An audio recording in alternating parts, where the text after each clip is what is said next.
Ladies and gentlemen, boys and girls, breadwinners, thread spinners, all those in between, you are now watching the TNF podcast with your favorite bipolar rock and roller, Mr. J. Curtis Strickland.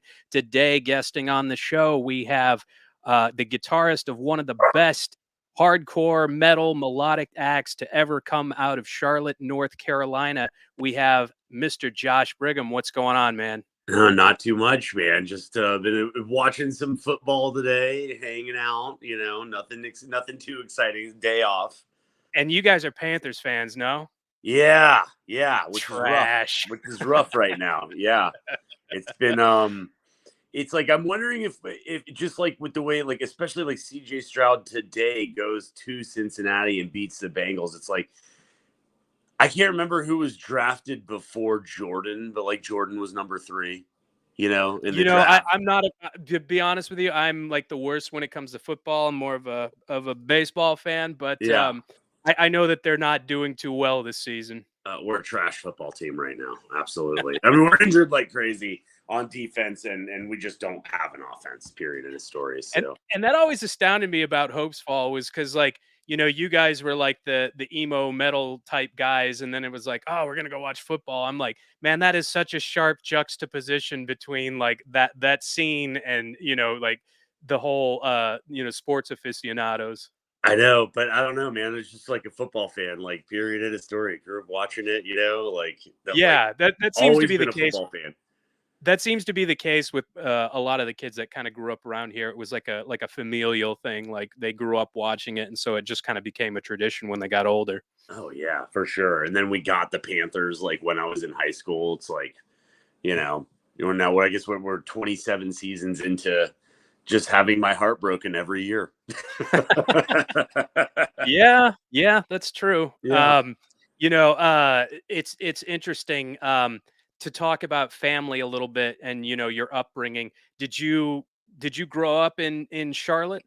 Yeah. I lived here since I was 4 years old. My parents moved here in 1983, and I grew up here in Charlotte, North Carolina, which at the time was like a small town, or not a small town, like a mid-sized city. I mean, it's still a mid-sized city, but it has grown up so much in the last 40 years, and like being able to like grow up here and see it expand. It's been like living through an actual gold rush, like the exponential growth that is Charlotte. Is wild. So, but I've been here the whole damn time. and you guys were Providence High School? Some of the Ryan and Adam were at Providence High School. Those were a couple of original members, right? And then I was at Myers Park High School. Myers Park, okay. Jay went to Providence for a while, but then I think he graduated from South Mech. Yeah, and Chad is out in Belmont, so pretty local. We've had people from we've had lots of band members over the years from all over. Sure. But yeah, it started here. Now, okay, let's talk about your upbringing a little bit. Did you grow up with like music in the household? Did you have any musicians? And if so, was there family members that kind of exposed you to like the metal and hardcore scene, or was it through friends? It's really interesting. No, my family was completely and vehemently against like any of the music that I was into, and that was always like a really it was like a contentious thing for me, growing up. But I had a friend circle that like kept me, would smuggle me tapes. I was like the kid that like had to literally like hide the tapes in my mattress and stuff and like listen to it at night because my parents were like, insanely conservative Christian, like just the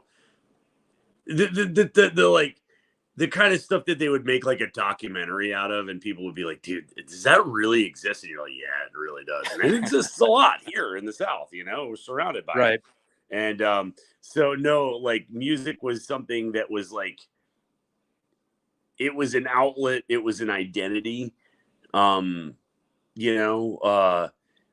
but it wasn't, it felt like I really had to seek it out and search for it. And I was grateful for the friend group that I had, because it's like everybody was like looking for something different. We all grew up, you know, we were blessed in the early 90s to grow up right as grunge was taking off, because it was like the shit that was accessible on MTV and on the radio was there for all the right reasons. It's like those bands were good, Yeah. and then it like kind of got crappy, and new metal kind of took over. And so you had to dive a little deeper and, waiting for us underneath the surface was like hardcore and emo and punk and, Yeah.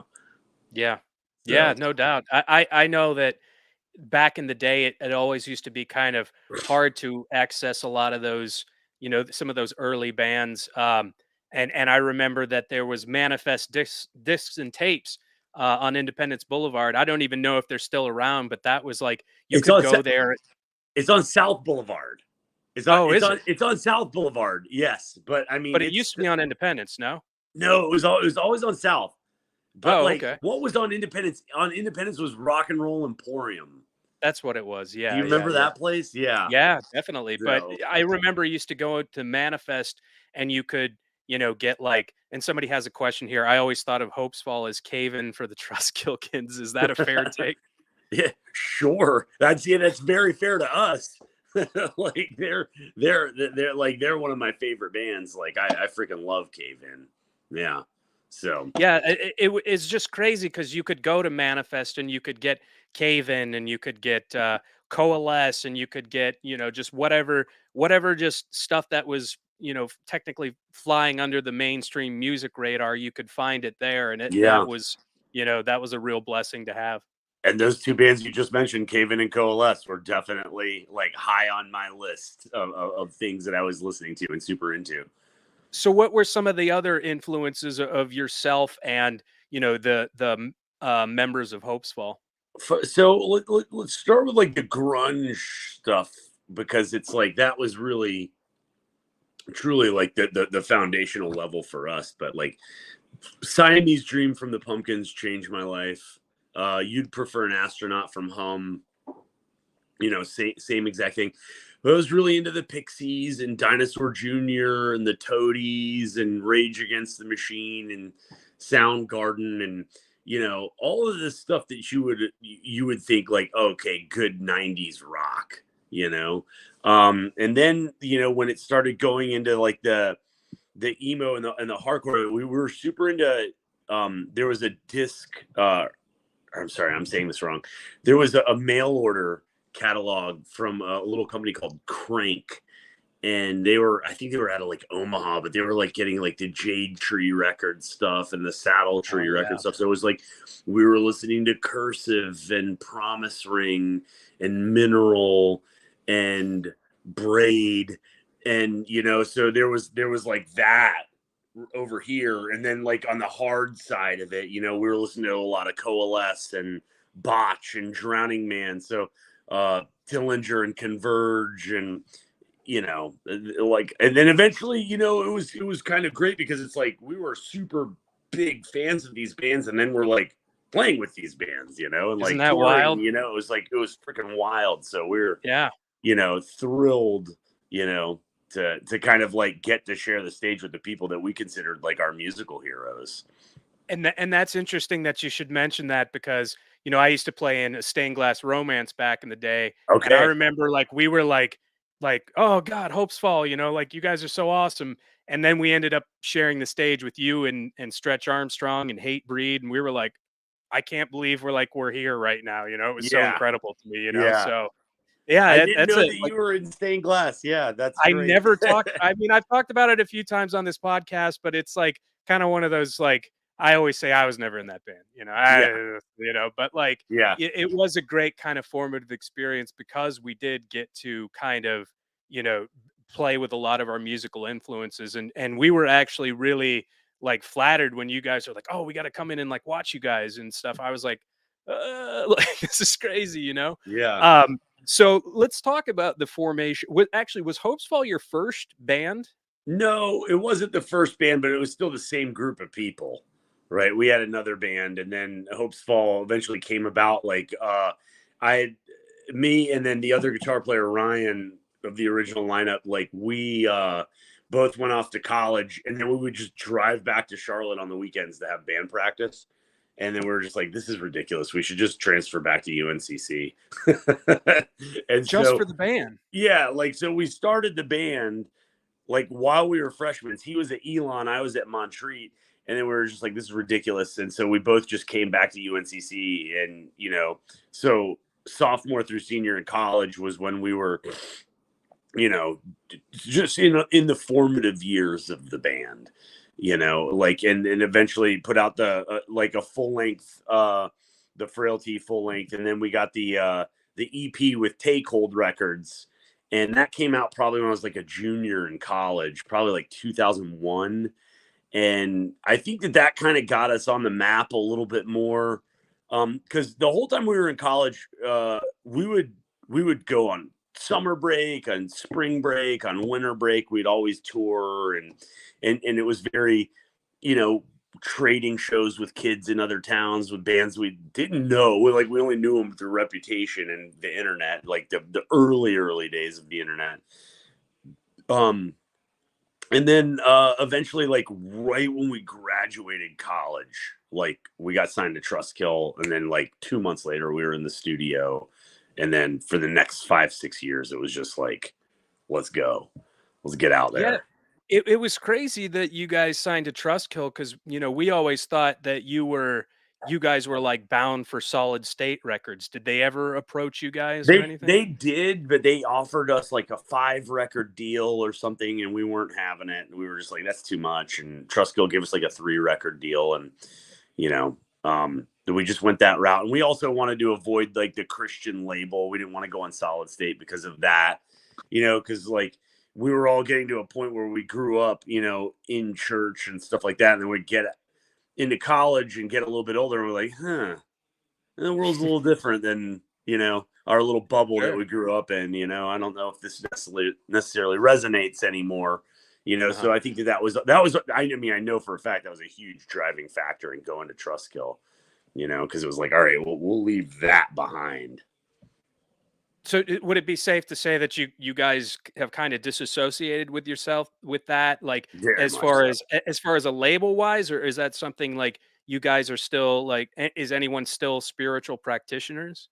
It's like, I think that, like, I mean, like, years later now, I think that everybody's like spiritual in some form or fashion, but not in like the, organized Southern Baptist, sort of, way that, where it's like, okay, this is the only way, Right. right? And that's Yeah. just, yeah, it felt great as a teenager because you're like, oh, I'm part of something. I'm a part of the only way. Like, I know, like, I'm Yeah. gonna go to heaven. I'm saved, and it's just like, what the fuck? Like, Yeah. I can we really relate to that. believed that for a little bit. Yeah. Well, yeah, and I can Yeah. relate to that, and I actually saw you guys at Cornerstone one year, and it was incredible, and, Hmm. um, I I I had a personal experience where, I kinda grew up going to church and, a lot of my exposure to some of that early hardcore and metal stuff was through, like, Solid State Records and, Yeah. that Christian scene and whatnot, and it came to a point where I felt as though yeah, like you kind of said, like, is there like they're like, this is the only way. And I'm like, well, have you known any other way? Like, is that really fair to say that, like, it's like, 108 says there's this like football team mentality to it where it's like, we're the best, and it's like, I'm a spiritual practitioner now, but of a completely different walk. And it's like, you come to this point where, yeah, you see the world in a different perspective, and you might not jive and just don't, yeah, really resonate with that anymore. So Hmm. Yeah. Yeah, and it was good to get past that. But it's like, I don't know, I'm a firm believer in like, you have multiple identities over the course of your life, right? Like, you're constantly discovering yourself, and your experiences are going to change you. Um, and so I'm on, like, I don't know, version. I'm 44 years old, so what? Probably like version 39 of myself right now. sure. And yeah, I want to be as far away from like that version of I think it's honestly dangerous at a certain point. Like the evangelical Christian hold on the Republican Party is, just I think it's like dangerous for America. I know it sounds like way Well, far out. Like speaking they're from like, well, somebody this who, is this is the well, bedrock of our, this is gonna floor you. This is gonna floor you. I had kind of a red pill moment, and I shifted to the right, and it was actually not because of the evangelical Christians, and that was one of the things that kind of prevented me from, identifying with that political spectrum. Was, like you said, there's like this whole huge stronghold on the whole, we're Americans, we're Christian, this was a Christian nation, stuff like that. And I'm like, I just want lower taxes. I don't want like people coming into the country illegally. So that was kind of something for me that was very, kind of prevented me from aligning with that political perspective. But you're actually right. And now that we're on the topic, there's a lot of religious unrest that's going on right now. And so, Mhm. what's your kind of take on that? How do you feel about how people are approaching that whole situation? Just yeah, the religious unrest I think is I think there should be religious unrest. I think there's been, you know, a system that has been in place for a long time. Is, not that I'm like wildly political or anything like that, but just that sort of like hive mentality. There is a definitive right and wrong, and we're on the right side. Like, oh, we actually have access to the objective truth. Is just like a dangerous mindset, because it's like there's 8 billion people on this planet. And it's like everybody's got to conform to this one particular way. Like that, just to me, is just insanity. Sure. um Now, but I don't know, to each their own. It brings comfort to a lot of people. I have a lot of friends that believe that stuff wholeheartedly, and I'm just like, all right, well, if it makes you comfortable and it helps you find peace in your life, who am I to say it's wrong for you? Sure. It's just not right for me, That's a good attitude, by the way. you That's know. that's fantastic. I kind of wish more people would adhere to that. So let's talk about like the formation of the band. You and Ryan, you said you went to high school together?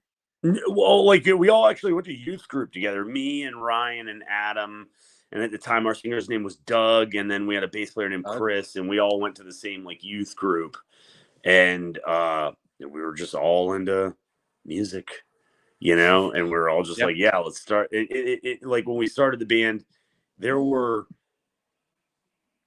we didn't know how to be a hardcore band. We were just like, we should put screaming into our music, and we want to represent some of this heavy stuff that we're getting into. But it's like we didn't think we were like a heavy band, because we were coming up around like other bands like Prayer for Cleansing and stuff like that. We're like, they're heavy, like we're kind of this like, you know, somewhere in between type of thing. Sure. And but we were just we didn't have a formula or an idea, other than the fact that like we just wanted to write stuff that we felt represented what we were into. And when you got a bunch of people together in a room and you started hashing out riffs and kind of mashing things together, it was easy to tell what worked and what didn't. It's like if everybody in the room is excited about it, it's like, okay, we're following that path, and that could go all over the place for us. And I think that everybody was really open to that, because we had a variety of influences there. Um, so our formation was like we wanted to be in the hardcore scene, but we didn't necessarily think we were a hardcore band. Right. You know, like Hmm. we're doing more like, I don't know, like heavy grunge. Yeah, I could see that definitely. And but now it's like the genres are so hyper specific and so subbed out in a bunch of different ways.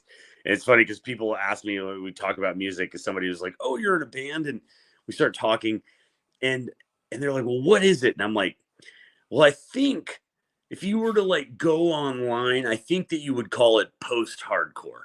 They're like, "What's that?" And I'm like, "I'm not sure." but I'm pretty sure that's the genre that we are. Yeah, yeah, definitely. I could definitely see, you guys being lumped in with that genre. Yeah. Uh, so you guys all went to the same youth group. Yeah. D how did what was the response from, like, the church? Were they aware of the band? Did you ever, like, play at the church or do anything like that? We did play at some churches. We didn't play at the one that we grew up in. Um, and they were no, we very much felt like the outcasts of even that group, you know? Like we were kind of like, we were the grungy punk rock skateboarder looking kids. We were not these, country club, golf collared shirts, very, like Yeah. we were the problem. Yeah. So Been there, been there. yeah, yeah, that's how it felt, you know. So Yeah, it's interesting. Yeah, I'm of the same kind of ilk. So our kind of church didn't really know what to make of us, and I guess it's I don't know that was kind of a lot of my disassociation with I guess Christianity. I've never really kind of fit in anywhere that I go, and so I was like, well, maybe this isn't really for me type thing, and so that was kind of the whole breaking point for me. So when you started playing, what was your like first what would you consider to be like your first major show where you feel like Hopesfall really started to get some traction and really be noticed? it was probably some of the early Cornerstone, like Cornerstone 99, I guess, because it was like we're playing in, out in Illinois. It was like the furthest away we'd ever played, and the response was really good and people were into it. And it kind of just put us on that. I don't know. It just gave us more buzz. I think that was an important show for us.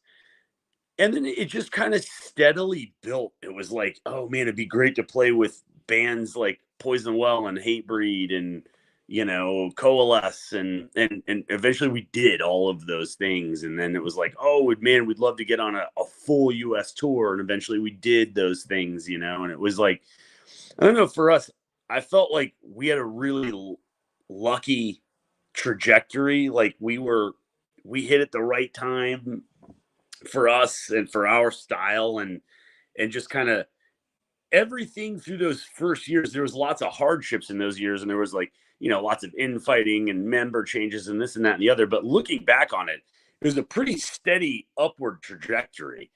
Like we were on a roll. It didn't feel like it at the time, but looking back, it just like it was a nice ride. It took a couple years, but like we felt like we got to be where we should have been, which was like we were playing with the bands that we liked and we were on tours that we thought were important and that was good, you know.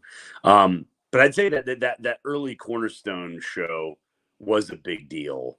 And then some of the stuff around like Tremont, like playing with Hatebreed at Tremont and Stretch and Zayo and like, you know, those were big deals. I think like going to South Carolina and playing at New Brooklyn Tavern, having Oh Chris wow. from Stretch Armstrong like kind of take us under his wing and put us on a bunch of shows there.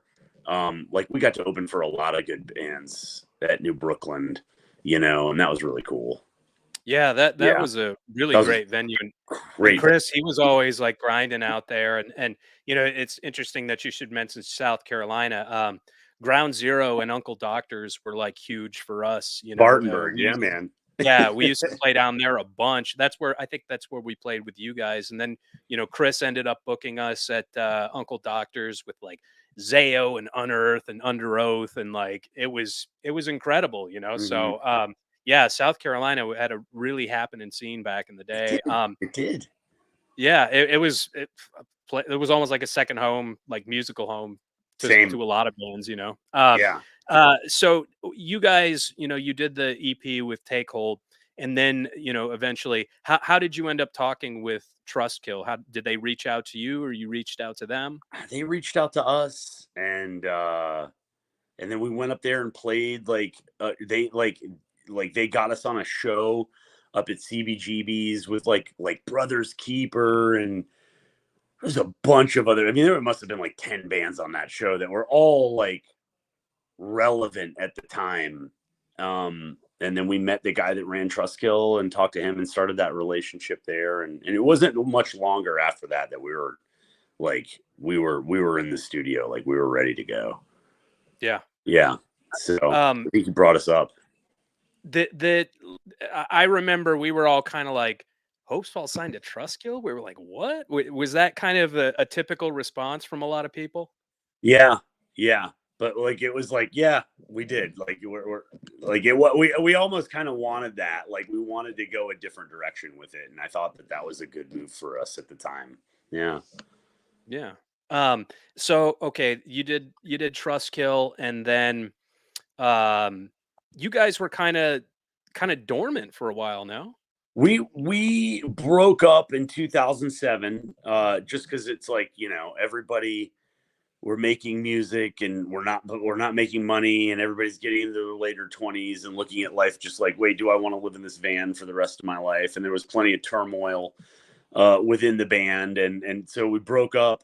But a bunch of us just kept playing music together. Like we'd get together like a year later and just be like, y'all want to jam? Just let's just make some riffs and we'll go bowling afterwards. And so that's what we did for a while. And then that stuff that we ended up doing, it took us, we put out another record in 2018 on Equal Vision.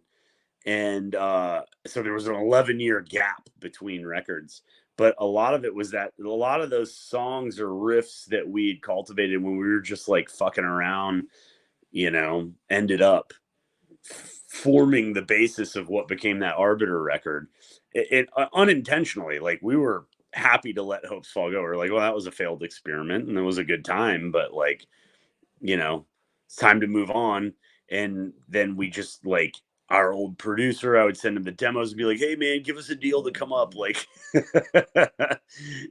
Was like that was that Matt Talbot? No. So Matt recorded Satellite Years, but we'd work with a guy after him named Mike Watts up in New York, that we still work with.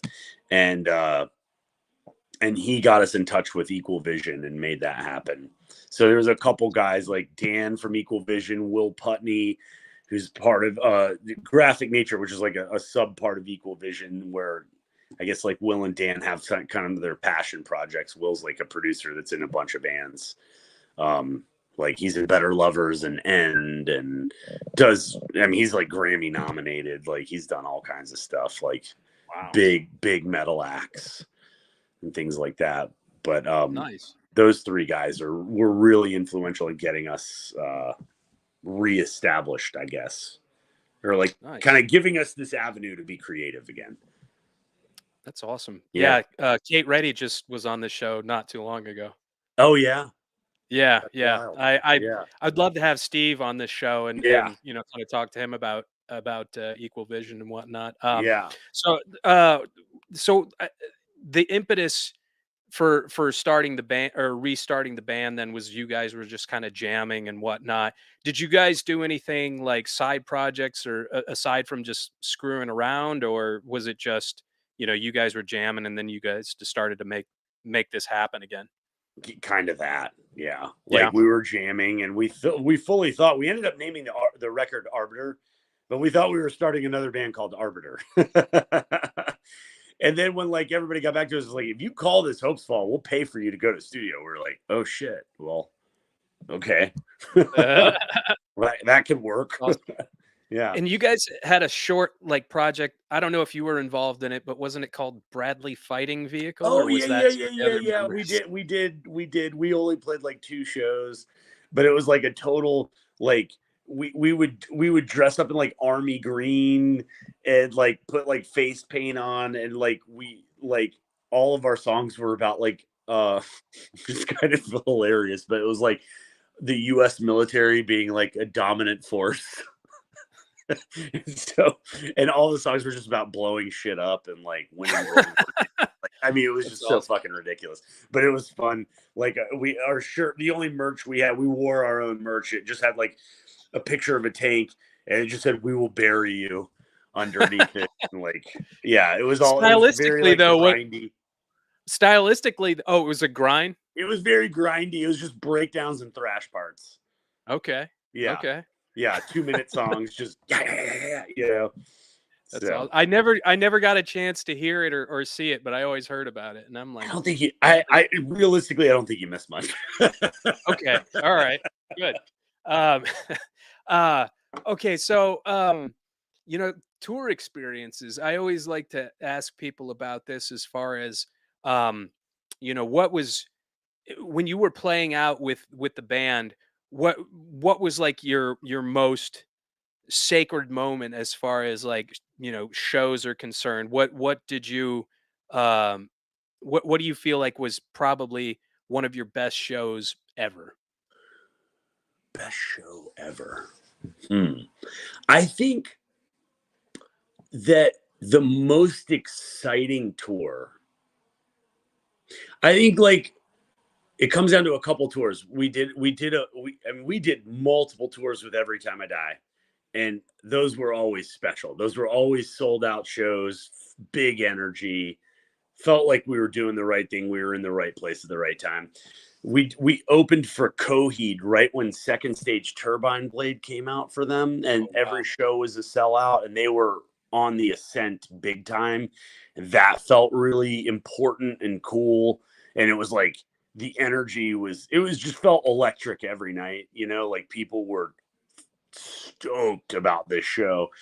And but then like the most like I don't know, like rock star, like crazy, it would be like these big festivals in Europe that we would end up on, and you'd be like in the backstage area, and like there's the Killers and there's Slash and there's like you Wow. know Coldplay, and you're just like, how the fuck are we here? Like we're playing the small stage to like 4 or 5 thousand people. Then Wow. that's the small thing, It's like That's insane. those were pretty cool.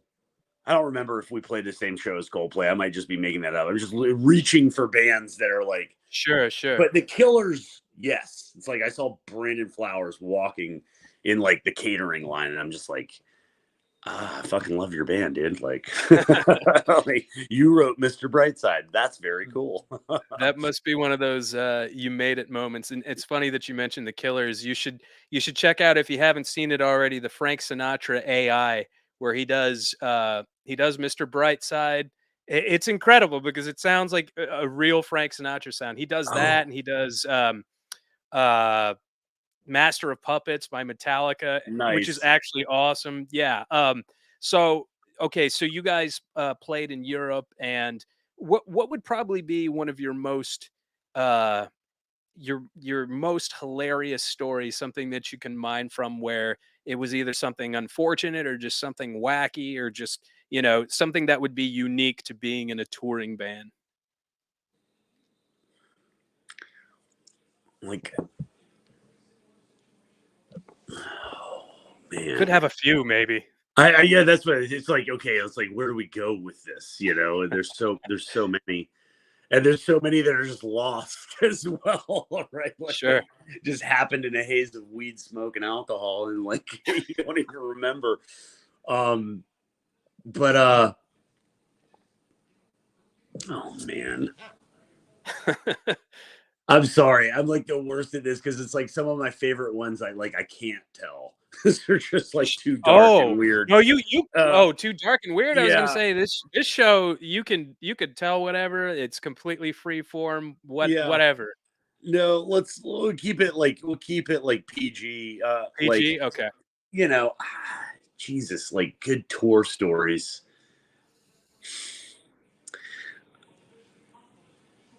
I like we were on this tour. It was called the Take Action Tour, and the headliner that year was Sugar Cult. They were like they were a pop punk band. They were big in the early 2000s, and like Anne Berlin was on it, and it was us, and then who else? I can't remember. The Early November was on it, and we were like the heavy band on it. But I just remember like nearly getting arrested for smoking a cigarette like outdoors in Los Angeles. What? Yeah, like I didn't realize like we're waiting for like the train in LA to like go. I can't remember where we were going. Like me and the singer ended up staying with somebody, and the band was at a hotel like 10 miles away, so we had to like take a train to get back to the band before we went to San Diego or something. And so me and the singer just like smoking cigarettes, like waiting for the train to come, and like we almost get arrested because like the security agent was like, thought we were just like a bunch of homeless like assholes, and and we're like, no, we can't. And, like, we almost got in a fight with this like security guy, and we ended up like getting tickets, and having to like pay $250 fine to like the city of Los Angeles for smoking Because you in were public smoking property. on the street? Yeah, like no. What was at like a train stop, for like the Oh, metro, and oh, I don't know. That was just like, I don't know. It was just like one of that just jumps out at me, okay. like All right. almost getting in a fight with a security guard. Dumb Yikes. shit. Did that ever I mean, did you ever get in fights? Anybody like, okay, you talk about like turmoil in the band. Was there ever any like physical brawling within the band? Yes. Yes. Like one of my Ooh. favorite ones was in St. Louis, or just on the Illinois side of St. Louis, like right across the river. I think it was called like Saginaw, Illinois, or something. But we were playing the show, this place called the Pops Theater. And again, it was one of these like package tours. So it was big, like 1,500-person show, sold out. We're like 3 of 5 on the bill or something. So we play our 35 minutes, and everybody's drinking and hanging out, and there's a strip club not too far away, so we're gonna go to the strip club, and everybody's getting drunk, and like our sound guy and our guitar player at the time, Dustin, who like our sound guy was from St. Louis, and Dustin was from Kansas City, and they always had like some sort of like rivalry, and like it just ended up in a full-on fist fight like between the vans in the parking lot, and then like 30 minutes later we're just all at the strip club just like drinking, like hanging out, like everything was fine. But yeah, I mean yeah, there was physical blows for sure. That's always the great thing about, uh the camaraderie between men is that you can fight somebody and then like an hour later you're just hanging out with them. Yeah, It's so you're like, wild. glad we worked that out. Yeah. Yeah, it's that's the glory of being a man, I suppose. Yeah. So okay, you had a lot of great tour experiences. You had a lot of interesting tour experiences, and this is a story that I remember from back in the day because we always saw it on Lamb Goat. Your equipment got stolen, I think, multiple times, and we were Multiple times. we were always, but this was what was in the back of our mind. We're like, man, those guys are committing insurance fraud. I was like, I guarantee you, but that's Nope. not what happened, is it? I wish that would be a way cooler story to tell. No, it was just like, it was just like, and that was really the start of like all the financial hardship that eventually broke up the band. Was just all the debt that we got into to try to keep the show on the road, type of thing. Yeah. But yeah, we got robbed multiple times. We had some bad luck there for a while. That was like from your practice unit, no? Practice unit and on tour. Actually, multiple practice units end on tour. Yeah. Did they ever find who did this? No. Wow. Yeah. Multiple times. Now, one time recently, we had our practice space broken into back in 2015, and they did find the guy, and they found all of our gear, and were able to return it. Wow. So, yeah, I mean, we were robbed 4 different times. Holy shit. Yeah, we Dude. had such bad luck with that. I guess. Yeah. That's crazy. Yeah. This was all in Charlotte? You said you got robbed on the road too. No, we got robbed in Dallas, Texas one time. Like we woke up and like the van and trailer were gone. Oh. Yeah, and that was just a disaster. Holy shit. Yeah. Yeah, Wow. it was That full. is wild, dude. Yeah, Um, set us back. so yeah, let's talk about Equal Vision a little bit. You said they've been very gracious to you, and I know you guys have new material that you've been putting out. Tell us a little bit about that. No, well, like, yeah, what I was saying before, talking about like writing music and stuff, it's the same process. It's like everybody gets in a room and it goes through the filter, which is, can we jam on this? And you never know you could have written what you think is the slickest riff. You get into practice and it just doesn't work, and it goes to the trash heap. Um, but I tell everybody, it's like, for like 30 hours of band practice, there's like 1 minute of actual music that is made, or something, something along those lines, and it's just this like, it's a frustrating at times process, but it's a process that like we trust to, like, eventually when we all get together and make it work, like if everybody in the room is excited about it, like, it's good. We're good to go. And it doesn't matter what producer says this or that or the other. It's like, no, no, no, no, no. It's like, we know what we're doing. Like, if it makes us happy, because ultimately this is a selfish endeavor. We're making the music we want to fucking hear, you Sure. know? And so that's it, Yeah. that's the process. Yeah. You're like the original. You're the OG. You're the only remaining original member now. No, there's so Adam is original. He's an original member as well. Oh, Adam is still But in. I'm the Okay. only one that's on every record. Okay. Yeah, Adam wasn't on every record. he wasn't. No, Oh, we had which two one? other drummers for a while. We had a different Oh, drummer okay. on So A he's Types. And back then. yeah, yeah, Okay. Okay. yeah, I wasn't sure. I thought maybe he hadn't rejoined, but yeah, that's awesome. yeah. Um, and I've heard you described as kind of like the workhorse, like you're the one that's like, all right, guys, let's get up, let's go, let's do this. Is that pretty accurate? I would say I'm probably the least talented musician in the band, but probably have, I don't know, a drive that I would say it was like, I don't know. I think my role was being like the connective, the adhesive material that just kept the thing going. I do think that I kind of assembled a team, sort of, That was kind of part of my role. Okay. Was kind of get the team moving in a direction. You're like the Nick Fury then. I guess. So, but that feels like kind of my role. I mean, I write music too, but like, there's no one person that dominates the thing. It's a collaborative effort. Do you feel as though the band is stronger now than it has ever been? No, I've liked all the different lineups for different reasons. It's just like, this is where we're at now. It's like every album, everything is a time capsule. It's just like a screenshot of something that was happening then. And it's just like a bunch of different collections of this, and I like all of them for different reasons. you know some like, and then I dislike some of them for different reasons, right? Like, they all have their up and down. So I wouldn't say one is better than the other, or this or that. Like, it's just like, this is the version it is right now. Sure. Yeah. And I've heard that from someone that you said A Types is your favorite album. Is that true? I think it's like, I'm the most nostalgic about that record. um and I remember that time fondly, because it really felt like we were doing the damn thing. It just felt like it still felt like there was a lot of possibility for us, you know, at that time. And we were taking chances and doing different things. And I just, yeah, I think I'm most nostalgic about that record.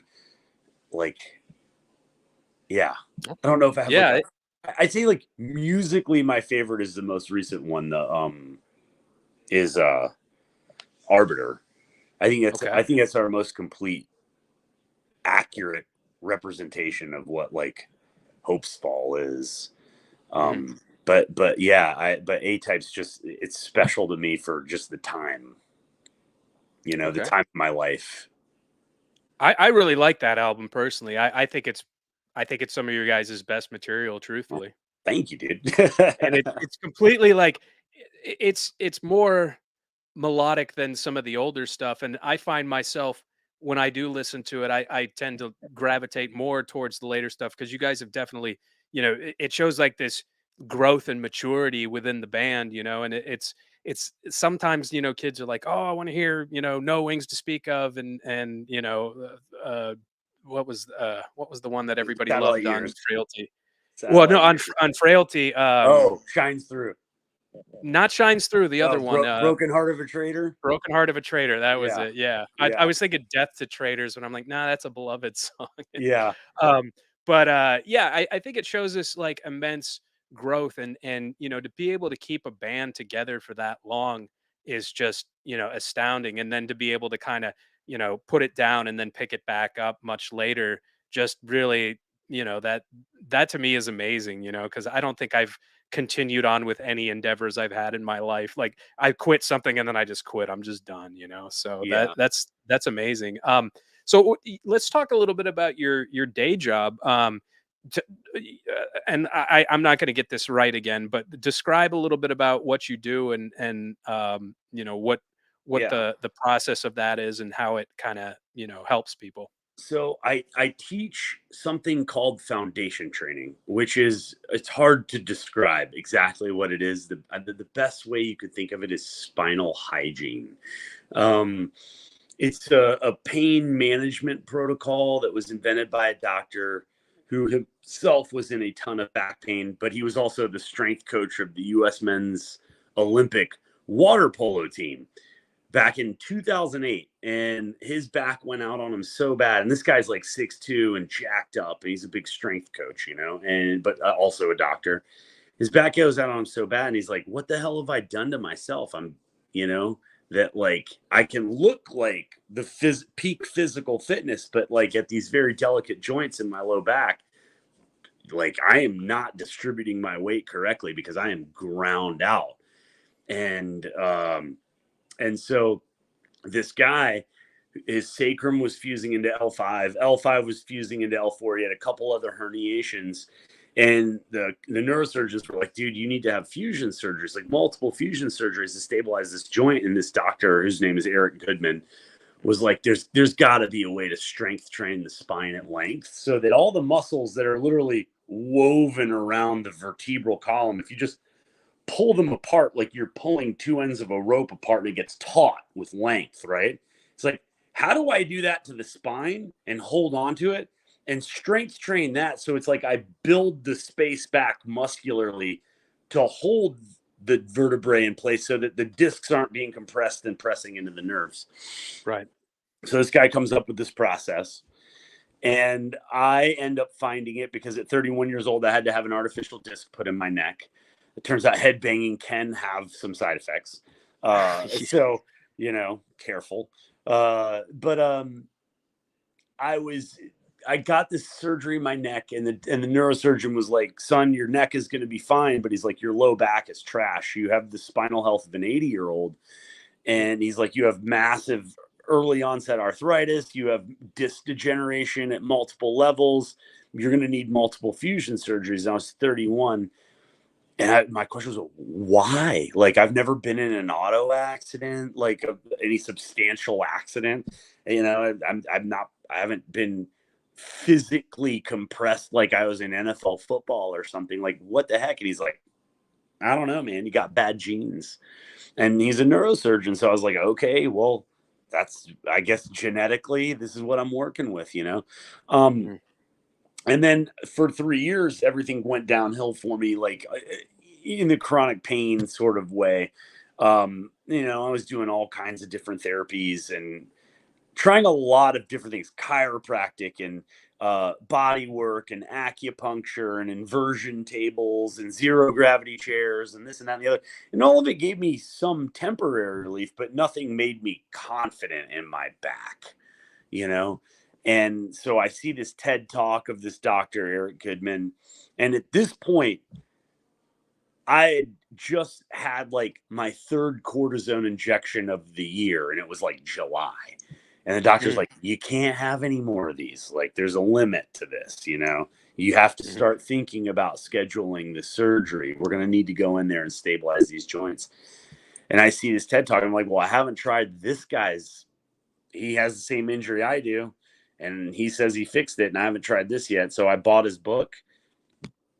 And 9 years later, that's what I do for a living. I teach this stuff for a living now. Yeah. And it just, you know, then I ended up getting into it and getting certifications just so that I knew what I was doing for myself. Because I'm like, I don't have an option here. Like, this is it for me. Like, this is working. Nothing else did. I got to be good at this. And then I've just kept going with it. And now I teach it full time.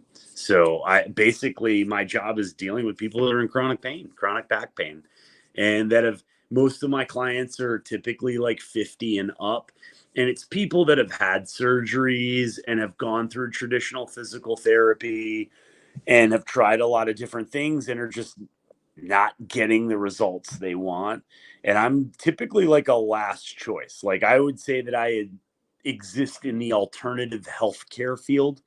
The doctor that created this is a fucking genius at biomechanics and explaining it very simply and figuring it out. But it was his own pain that was like the guide. It was like he took his incredible knowledge of the body and he was guided out by his pain. It's like, all right, if you've got this, it's like the pain is like, the way I describe it to people is, you ever taken a child bowling? No. I've All right. been a child bowler, but yeah. Have you ever seen children at the bowling alley? They put like gutter guards in the, right? They put guards in the rails. So it's like the ball bounced down the middle. Pain is that, right? It's like, it's keeping you in this place, right? But like, this guy was like, all right, I got to find pain-free muscular positions to work in. And from that, I've got to like build myself back. And he came up with this protocol, and it happened to work for me. And that's what I do for other people, is try to teach them along this thing. But it's very much a process, and it's somewhere between like yoga and Pilates, but the intent is different. The intent is getting out of pain, is strengthening the muscles of the body in such a way to reintegrate and reorganize how you distribute your weight versus gravity, right? You got 639 muscles, you got 206 bones. And when the 639 muscles are not communicating correctly, right, you start getting these postural discrepancies, and you can see it physically in people as they cave in and their head goes forward and their shoulders round and their feet splay out, and they just, as they age, they just kind of shrink a little bit, right? You look at older folks and they're bent over and stuff like this. It's like, yeah, that's the process of aging itself, is particularly in our society, because we're so sedentary, right? And because we sit all the freaking time and we're on screens all the time, you know, we drive all the time. Our life is so forward folded and caved in, right? But we didn't evolve to be that way. You got 2.5 million years of DNA running through you, where, and I love saying this to people, it's like from like Australopithecus to like, as we were coming up as a species to becoming Homo sapien, if you couldn't move, you were a fucking meal. Yeah. Like, that's nature. We are nature. And that's still the rule of nature outside of our pets. You know, we consider ourselves something else now. But no, you go back to it, we're nature. Like, we were designed to move. Movement was our greatest asset until our big brains, you know, until eventually we started developing some other things and being able to increase our caloric intake and discover fire, and like, and it just kind of set up the scale for us that like we've been able to alter the environment so much that we are not nature anymore. Yeah. However, all of the stuff that you come equipped with, you know, was forged a million years ago. And it's like we have fundamentally different experiences now and then. And I'm not going to trade it in. I'm not saying you should go out and live and run around in the woods. Like, fuck that. Like, I'm about some climate control and watching NFL football on Sunday. I No like my doubt. Honda CRV. I'd much Sure, prefer sure. to drive to Mooresville instead of run there over the next 2 Right. days, right?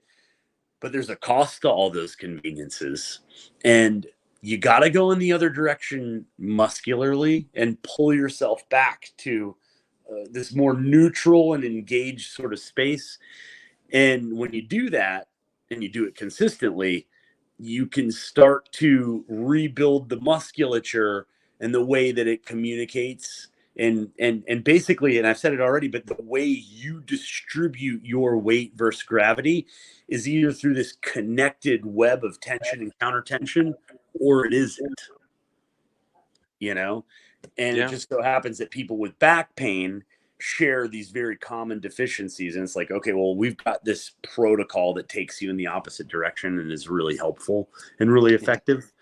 And so that's what I do now. Yeah. That's really fascinating, man. I've never heard anybody break anything down like that.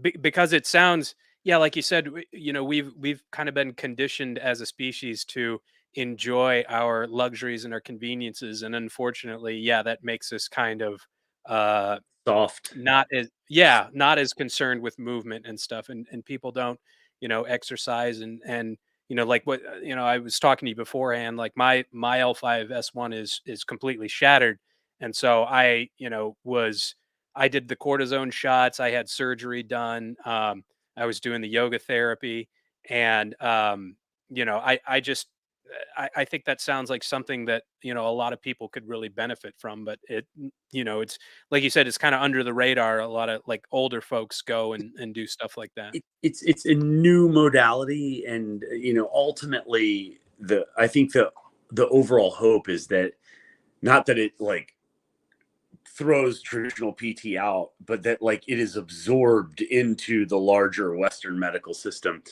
And there's been progress on that front. So I don't know if you know what an osteopath is. Heard of it? Yeah, They're, explain. they're basically like the MD version of a chiropractor. Okay. And they end up off working in pain management a lot of the time. But the American Osteopath Association recently had this guy Eric Goodman as the keynote speaker at their conference for spinal mechanics, and they consider foundation training an emergent medical theory on pain management.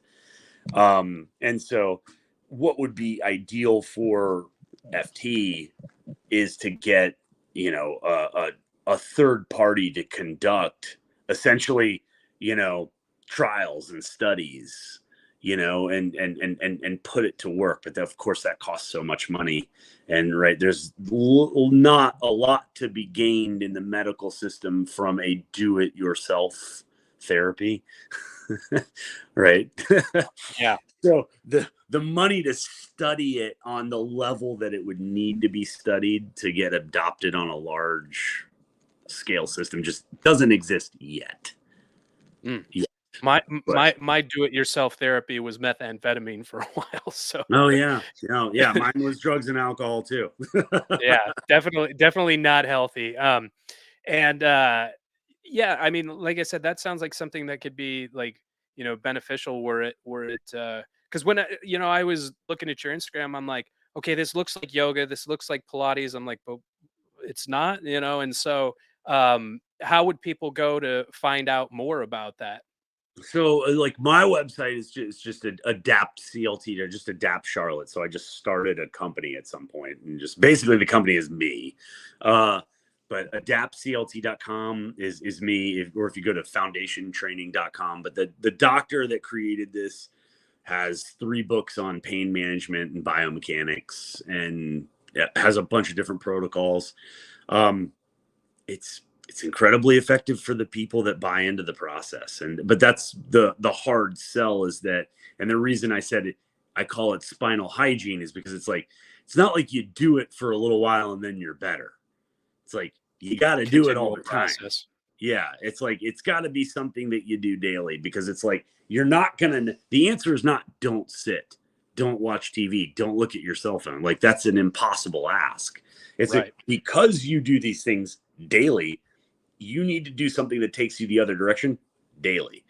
not for an hour a day. We're talking 10, 15 minutes worth of like very conscious, connected, go within, do this breath work, find these postures, feel the connections, try to mentally, right, put together what you're doing physically with your body there so that like you can more embody the position.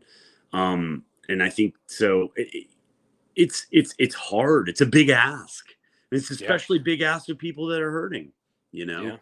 Yeah. But I like was getting a lot those I was getting a lot of benefit from the yoga training, and it was something that I really enjoyed doing, and I try to implement it into my daily schedule, doing some of the deep stretching routines and what have you. And yeah, so yeah, that's really important, is, keeping this like disciplined mind to where, you're making it a part of your routine, yeah. consistently. And and I think that that's what the other thing is, that like it takes people that are desperate, quite frankly, um, to get to a position where they're like, oh shit, like this does actually make me feel better. I'm gonna do it every day. You know, Nice. like if you're That's not in awesome. pain, it might not be something it's like I certainly wouldn't have been doing this every day if it wasn't like, oh my God, I can't walk. Yeah. I can't Yeah. tie my own shoes. You know, my wife has to help me dress because it's like I'm 34 years old and it's like it's going to take me 3 hours to get out of bed this morning because that's how much pain I'm in, you know, Jeez. like Yeah. so pain is a weird motivator. Yeah. Yeah. That's awesome, man, that you're really thriving doing that. And Yeah. so what, aside from work and aside from watching football, like what's a day in the life of Josh Brigham like? What do you like to do outside of work, and what's some of the leisure things you do? Yoga. Really? Yeah. Yeah. Like I didn't have access to that practice when I was in pain. And when I went to my very first certification for foundation training, that's all I did for years was FT because it was like I was scared to do anything else.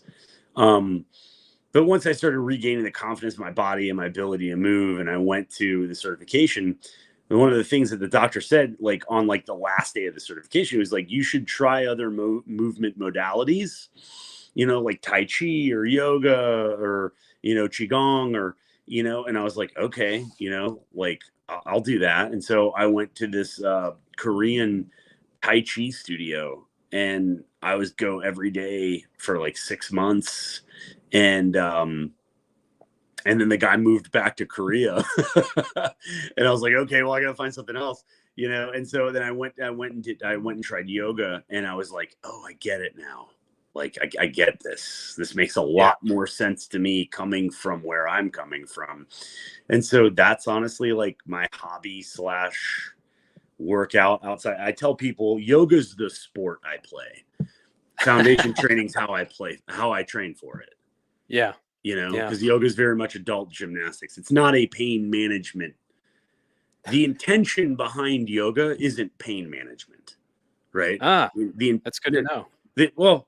the intention, right, behind the asana, right, is to Mhm. help you meditate. Ultimately, Mm. right, the 8 limbs of Yeah. yoga, like the asana, the movement practice is only one of those things. Right. um but that's where, and I mean that's what most people associate with yoga, is just the asana, right, like just the movement portion of it, the breath portion of it. Sure. But and that's really all I'm interested in as far as yoga. I'm not there for the spiritual aspect of it. Right. It's like there are some yoga teachers where I'm like, I like your positive vibe you're bringing to this class, and then there's sometimes I get in and it's just like some ripped up like 25-year-old chick like telling me about philosophy, and I'm just like, I'm here for the movement. You're Let's like, get "Shut to the the fuck movement. up." Yeah. you know so like, but it's a different thing, right? Sure. The thing that I do is a pain management thing, you know Yeah, and, that's and awesome, man. first and foremost, yeah. Um, Now let's talk a little bit about like arts and culture, like as far as like what you've been, uh, influenced by as of late. Like, what's the last book you've read? I reread a Murakami book. Haruki Murakami is one of my favorite authors. He's a Oh, Japanese author. what's the Wind Up Bird or Wind Up Bird Chronicles. yeah. Yeah, yeah. But I reread 1Q84. I just finished it a couple weeks ago, and that yeah, I like to read. I'm not good at art. Like I have no visual like output art wise. I I'm play not good at it guitar. either. I play guitar when I'm in the mood, like I'll go for a long times without picking the instrument up if I'm just not moved to pick it up, you Sure. know. So it kind of goes in waves. I don't watch a lot of TV. I watch football. I turned cable off Oh, during wow. non-football season, and then I turn it Wow. back on during football season. But it's like I wish I had like something more inspirational and cool to say, but it's just like I don't know, like post COVID, like trying to start a business. Um, all I do is foundation training. So that's it. That's literally all I do. Like Yeah. I'm a small business person, entrepreneur, yada yada. Like that's it. That's my life right now. There's Wow. not much. There's not much room for anything else. I'm trying to eke out a living. Sure. Yeah, no, I mean, I can sympathize with that.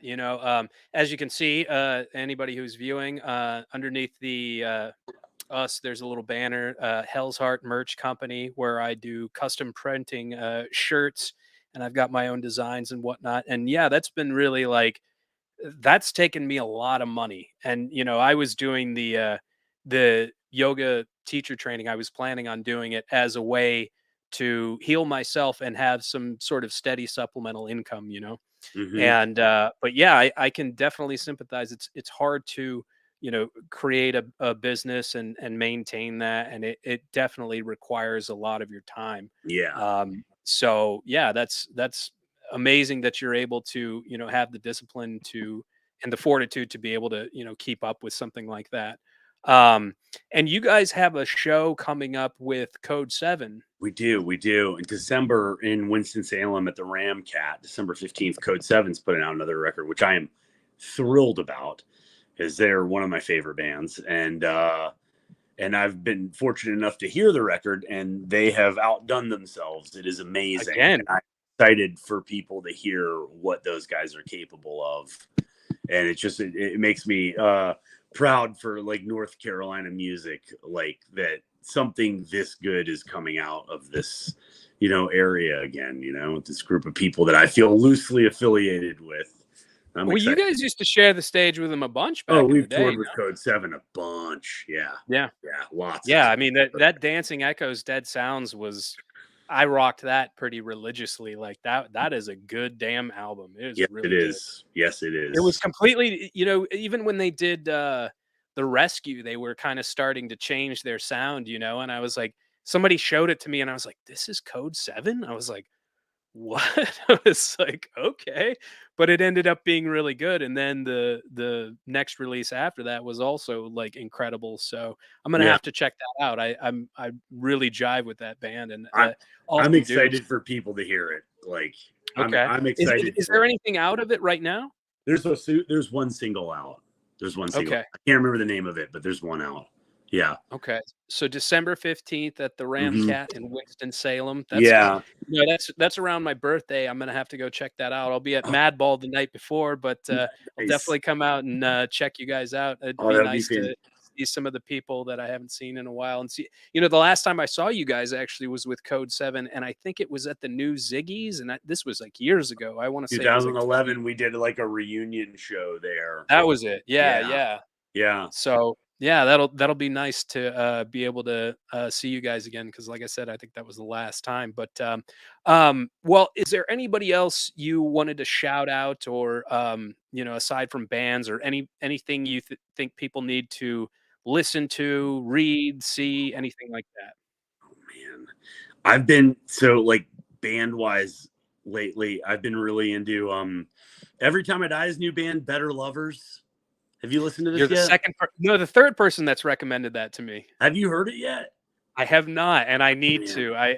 I'm gonna say like I definitely I'll say this, like, Every Time I Die kinda lost me when they started doing the whole, like, Southern rock thing, and then I guess they came back like, on Epitaph for a while, and then I was just like, I don't know if I care anymore," but I keep hearing like, James Hart was on this show, and then, my friend Kevin Roddy from, Society's Finest was on this show, and they were like, "Oh, you need to check out Better Lovers," so since you're the 3rd person that's recommended to me, I'm Mhm. gonna definitely check it out. That EP is great. And then something that's totally not hardcore realm related, but there's a I'm really into the synthwave band called Gunship. Oh, they're awesome. Yes, they just put Yeah. out a new record that I am just crushing on hard. I freaking Oh, love Gunship, yeah. man. Yeah, I got real into the synthwave stuff when I was out in LA. It is the best driving music. It is the best driving music. And you could Yes. totally feel like you are in some sort of, like, 80s neo-noir movie when you're driving around the streets and just, like, it's like some Oh, Tangerine Dream type shit. it's Yeah. perfect. I Yeah. totally agree. You nailed it. I gotta recommend some to you. Have you heard oh god, now I just forgot the name. I It's, hate when that. Time Cop 1983. Have you heard Yeah. them? Oh yeah. Oh yeah. Yeah. Yep. Yeah. Oh, yeah. I got real into that stuff. There was a female vocalist I heard a while ago, and she's kinda got that whole vibe going on, and it's failing me right now, but she's from, I think, England or something like that. She's really good.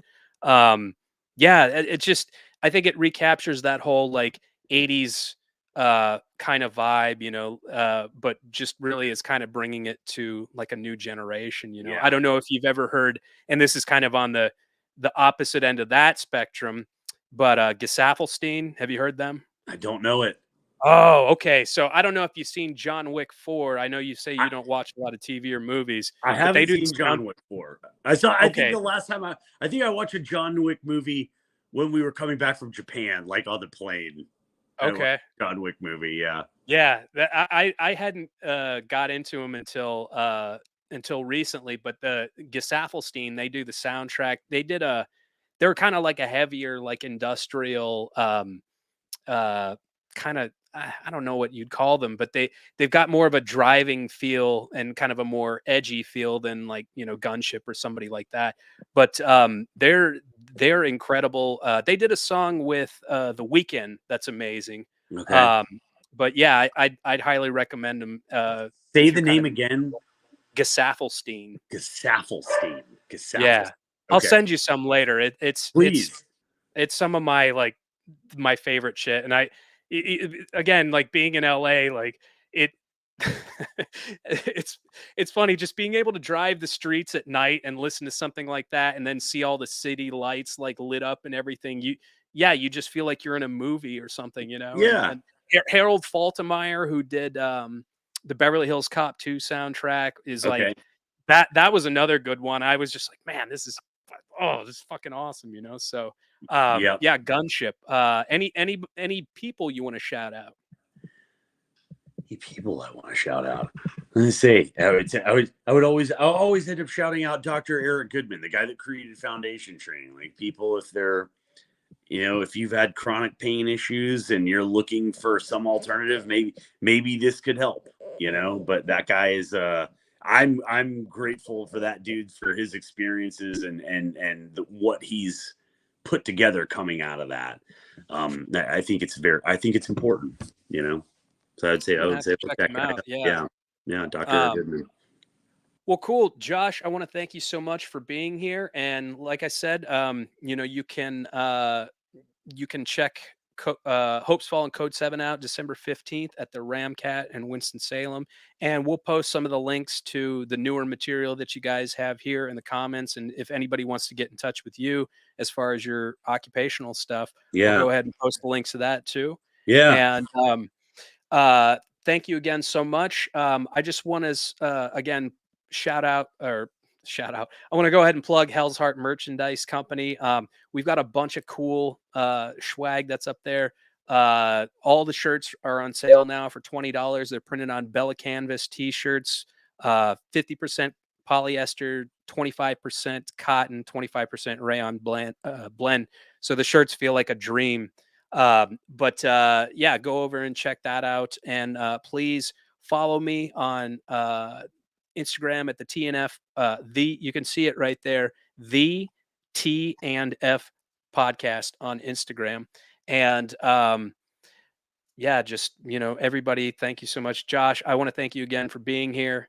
And I want to thank everybody that joined the stream. Hang out for a little bit if you don't mind, and we'll chop it up. I'd like to definitely hear some more about what you do. And everybody, thank you so much. Namaste. God bless. Be good, everybody. Thanks, Josh. Yeah, man.